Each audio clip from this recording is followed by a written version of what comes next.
A new Singapore and European Union agreement will pave the way for paperless electronic trade, among other things. It will also facilitate a legal framework on cross-border data flow. These will deepen digital trade with more clarity and legal certainty for businesses and consumers.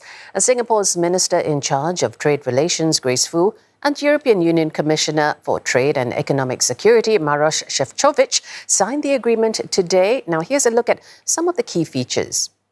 The agreement will mean greater access to government data along with more business and research opportunities.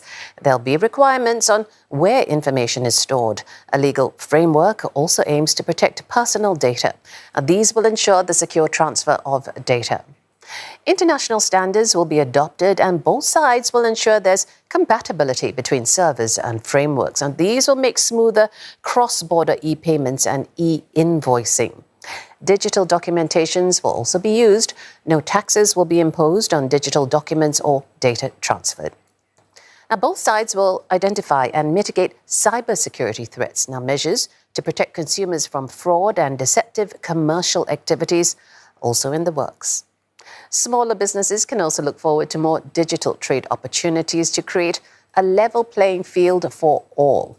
Both sides will look into best practices and tap technology. Singapore has also previously signed similar agreements with other countries to strengthen its digital economy.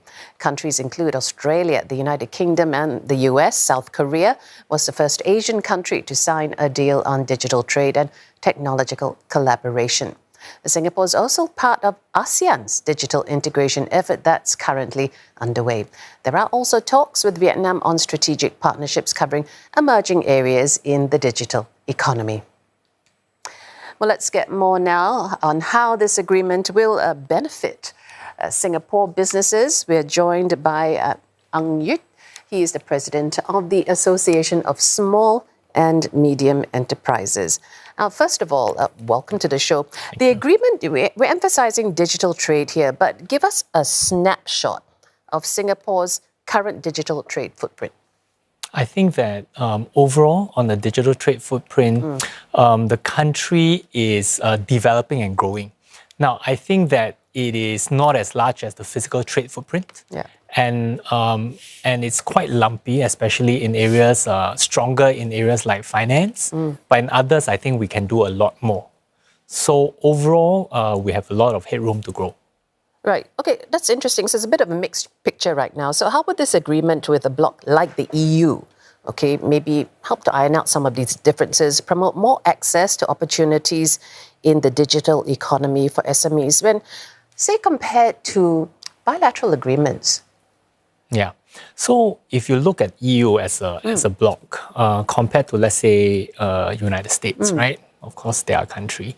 But the laws on the EU side is a lot more onerous in general. Okay. Fundamentally, if you're talking about just the digital space, GDPR is a lot more onerous than even our PDPC. So just on compliance and concerns about governance, companies that are interested in doing digital trade going into EU, I think there are a lot of concerns about compliance and in the digital area even more so. You know, if you think about a country in Singapore, a business, one of the biggest fear is to have data privacy problems. Absolutely, and the problems are also in the third-party storage. You see, that's where the gap is. Exactly, and all of that, you take it and magnify it by double or 3 times, and that's what we have in Europe.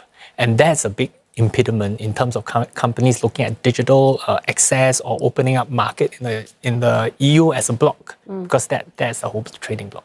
Well, I guess we should take some comfort in the onerous process of this because it ultimately contributes to the safety. But, you know, when it comes to services who are willing to go through all this, right, which are the sectors and services that might be benefiting the most from this agreement? Oh, I think that the primary ones would be those that are already on the digital space, right? Yeah. Finance and maybe software.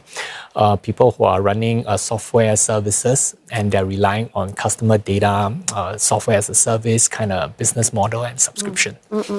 Beyond that, I think the physical trade where people are on the physical basis and they want to go digital, that's the second and third order effects. And who are these people? You have traders that perhaps would love to leverage on the digital platform to expand. So you have people who are selling on platforms like Amazon, right? And that will be something they can gain clarity, especially when it comes to customer retention of data. And then what we see as a policy and agreement about helping SMEs and leveling the playing field. We don't know the details, but I think that's a general good direction, and we should wait for more details to come out. Okay, all right. Now, in terms of the digital trade agreement, how much or to what extent do you think that it's going to mitigate the real challenges that the SMEs are facing now when it comes to all this geopolitical tension and the trade tariff wars? Any help? I think that what we are seeing is that overall our business as in Singapore SMEs are facing a real challenge in terms of market. First, domestically we have a limited market size. Now we are seeing even more competitors coming in. So we have a challenge in terms of cost rising and our market being limited. So I think that whether it's increasing our market locally or overseas, it's an imperative for SMEs.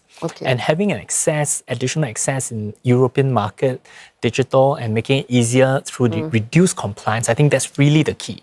We've got to see how that comes down. That will really help us in giving us opportunities to expand. So, quick last question. ASME, how are you helping your business leverage this agreement in terms of specific plans that you might have in place? Maybe perhaps helping them with the compliance issues and things like that? Yeah, I think first is that most SMEs are very comfortable at home. First thing we've got to do is look at the region. And beyond that, if the European Union and through this agreement, there are specific sectors that we identify that really would help, I think it's imperative that we push that information to this group and also create, hopefully, potential landing points or opportunities and share that. And by interpreting these rules as they come through, I think that would really help. And then creating executable plans that we can share, working with them. I think that's what we would like to do. Understand. All right, we have to leave it there for now, but thank you so much coming in and speaking with us. I was speaking there with Mr. Yuit, President of the Association of Small and Medium Enterprises.